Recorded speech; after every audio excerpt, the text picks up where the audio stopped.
Bonjour à toutes et à tous, j'espère que vous allez bien, très bien, c'est Nasvap pour une nouvelle vidéo. Et là aujourd'hui je vais tester le serpent Elevate de chez Wotofo. Donc la marque Wotofo a souvent été connue par ses single coils, notamment le fameux serpent mini, ensuite le serpent alto, ensuite le serpent SMM, ensuite le serpent RDBTTA SMM YWXYZ, et là il en fait en Top Airflow. Là je l'ai mis sur le déjà vu Mech Mode hybride qui arrivera bientôt en revue. Donc n'hésitez pas à vous abonner et à cliquer sur la cloche si vous voulez me soutenir et soutenir la chaîne. Merci. Donc voilà le fameux serpent Elevate de chez Wotofo en collaboration avec le reviewer Suck My Mod. Ici nous avons un scratch d'authentification. Ici tout ce que contient le packaging. Voilà, et à l'arrière un beau dessin de serpent. Quand on ouvre la boîte, on tombe sur l'atomiseur, un drip type de rechange, une bubble de rechange, un adaptateur type drip type 510. Au fond de la boîte nous avons deux petits cotons type lacet prédécoupés, des vis de rechange et des joints de rechange, donc c'est des vis plats, un tournevis et une clé Allen, manuel d'utilisation en français et en différentes langues, un petit guide de coil qui permet de couper le coil à la bonne distance, mais aussi des coils Framet Staple Clapton en ENI 80 pour une valeur de résistance environ de 0,33 ohms. Et là nous avons ce fameux atomiseur single coil Top Airflow qui fait 24 mm de diamètre et qui a une contenance de 3,5 ml sans la bubble et de 4,5 ml avec cette bubble. Donc le pin 510 ressort très bien ma foi. À l'arrière nous trouvons des petites gravures. Ici nous avons un drip type de type 810 en juin. Donc je vais essayer un second drip type 810, ça match super bien. Je vais essayer le second drip type fourni dans la boîte, ça marche super bien aussi, c'est en frosted. Donc il y a un petit joint ici qui permet de bien tenir le drip type. Donc ici nous avons les airflows qui se bloquent d'un côté, donc on en a un de chaque côté avec des petits traits ici qui permettent d'avoir un bon grip. Pour le remplissage il suffira de dévisser comme ceci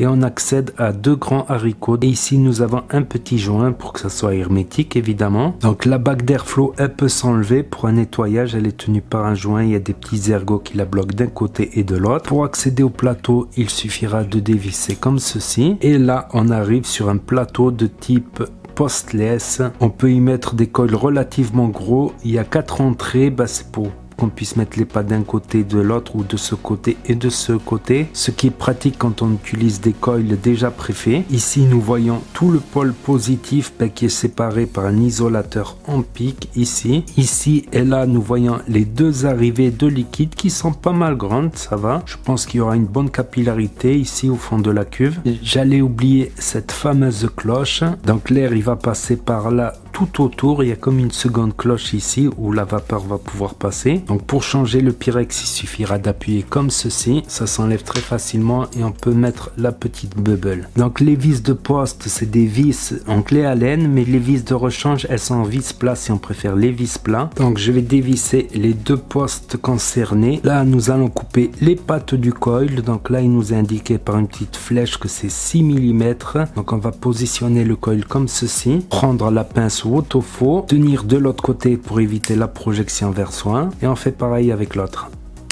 Ensuite on va venir positionner notre coil à l'intérieur comme ceci et c'est à la bonne distance normalement. Je vais m'aider d'un guide de coil pour tout refermer.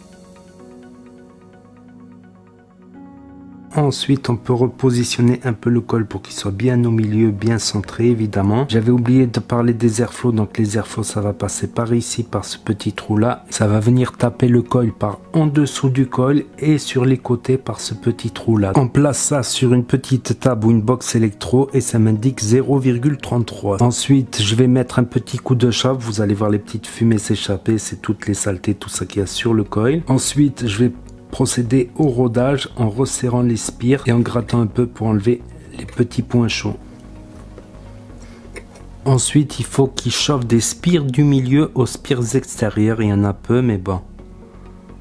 Ça va aller là, je pense. On va laisser refroidir le coil et on va passer au cotonnage. Et là, c'est bizarre. Dans les cotons fournis avec, il y en a un qui est pas trop dosé, je trouve, et il y en a un qui est trop dosé. Donc, je vais prendre celui-là qui n'est pas trop dosé. Donc, il est dans le sens de la fibre, évidemment. Donc, on va venir faire entrer le coton d'un côté et le tirer de l'autre.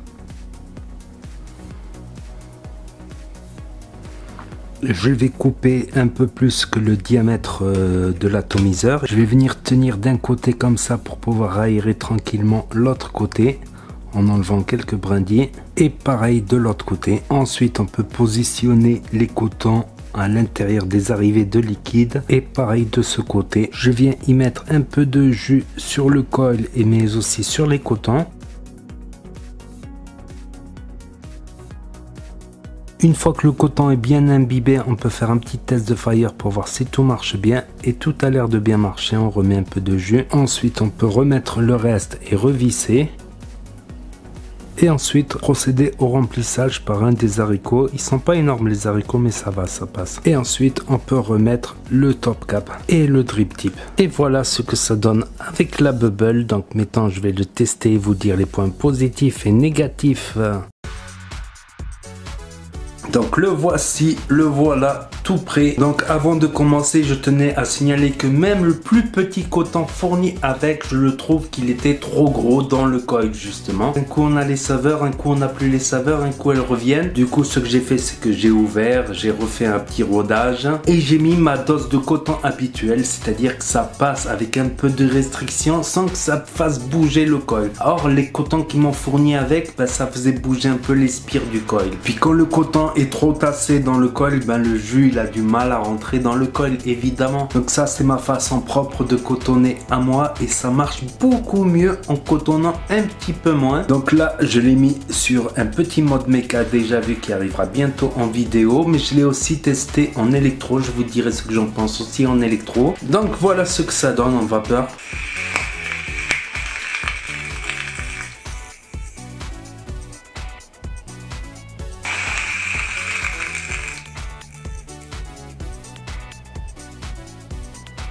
Donc ça on voit bien, là je l'ai même fait crépiter tellement j'ai aspiré trop fort. Mais les saveurs elles sont là, franchement pour un single coil, très bonne saveur. Avec le coil fourni Frametz Rappel à 0,33, il est nickel franchement. Après oui ça dépendra des coils aussi, du coton, du jus etc. Après voir la différence entre un très bon Ato reconstructible single coil et un excellent, il n'y a plus trop de différence. On est arrivé à un palier actuellement, je pense pas des gouffres quoi comme on trouverait entre un pod et un dripper. Et il vaut pas mal d'autres single coil quoi. Après je pense que ça sera une question de look, d'esthétique, certains préférant telle esthétique, d'autres préférant les airflows en bas, d'autres préférant... Donc voilà, mais sinon il est dans la lignée des serpents. Les Wotofo serpents ont toujours été connus pour leur bonne saveur tout simplement. Donc je l'ai essayé aussi sur Box Electro, donc ça commence à vaper vers les 30 watts avec le coil fourni avec. À 35 les saveurs sont pas mal. J'ai une petite préférence personnellement entre 40 et 45 watts en mode électro. Donc il est facile à coller également. Un plateau type postless. Voilà le petit guide pour couper les pattes. Voilà, c'est un Ato que je peux conseiller pour commencer le reconstructible. Je conseille surtout du single coil, que ce soit en fil simple ou en fil complexe, parce que déjà réussir un bon montage du premier coup c'est pas évident. Alors en double coil vous compliquez la chose. Après autre point positif, c'est le fait que c'est un top airflow, que les airflows sont hauts, donc il n'y a pas de fuite possible. Après il faudrait vraiment sous cotonner pour qu'il y ait des glou-glou, que la chambre soit envahie. Donc très bon rapport qualité-prix et des très bonnes finitions, des bons pas de vis pour un petit prix, jusqu'aux airflows qui sont faciles à tourner et qui ne se dérégleront pas pour rien. Donc ça c'est des petits détails en plus. Et ensuite le look, on aime ou on n'aime pas. Donc transition parfaite vers les points négatifs maintenant. Donc premier point négatif que j'ai constaté, c'est au montage, comme je vous ai dit, même le plus petit coton fourni avec le plus fin, ça surdose trop en coton. Donc moi j'ai préféré faire mon cotonnage à moi, mettre un petit peu moins de coton et ça marche beaucoup mieux du coup. Après on pourrait dire que le top cap il se visse, il se dévisse contrairement au nouveau système clac-clac ou un quart de tour. Mais en contrepartie, très bon pas de vis centrale, donc très agréable à dévisser, à revisser pour le remplissage. Et au moins vous serez en sécurité, par exemple si vous le mettez dans la poche avec une box électro. J'ai eu du mal à trouver des points négatifs, voilà, parce que c'est fait pour ce que c'est être fait. Mais quand même, il consomme beaucoup pour un single coil. Je trouve que la consommation, les temps qui se finissent rapidement, je trouve. Mais ça dépendra du coil aussi que vous y mettez. Mettre du 0,5, 0,6, 0,8. Un autre point qui n'est pas un défaut, en fait, c'est pas un point négatif, c'est concernant ma subjectivité. Moi, je préfère les doubles coils en vape, que ça envoie un peu plus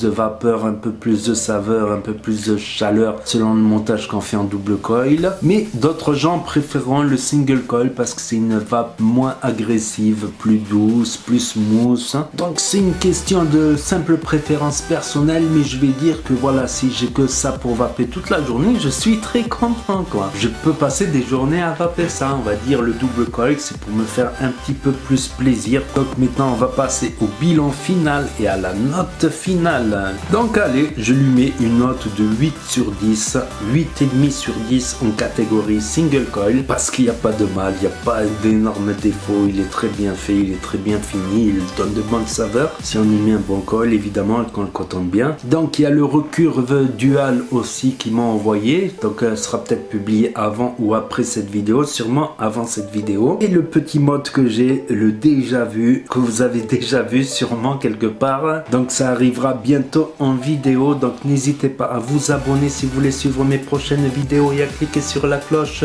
N'oubliez pas les pouces bleus, les pouces bleus, les pouces bleus, les pouces bleus, sinon vous aurez un traït. N'hésitez pas à commenter et à partager la vidéo. Et je vous dis à très bientôt les amis les potos pour de nouvelles vidéos, revues et tutos. C'était NasVape pour vous servir. Et vous savez très bien que si le courant passe, et ben la cigarette trépasse. Et ça vape bien.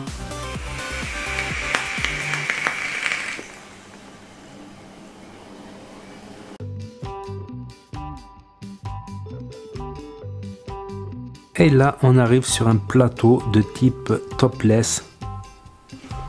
Non. Donc ça envoie de... Donc ça envoie... Putain. Tiens, j'avais oublié de dire à propos de la box électro. Merde, faudrait que je coupe au montage. Et ensuite, qu'est-ce que je pourrais dire dessus? Je sais pas. Depuis le serpent, il sait même le serpent, depuis le serpent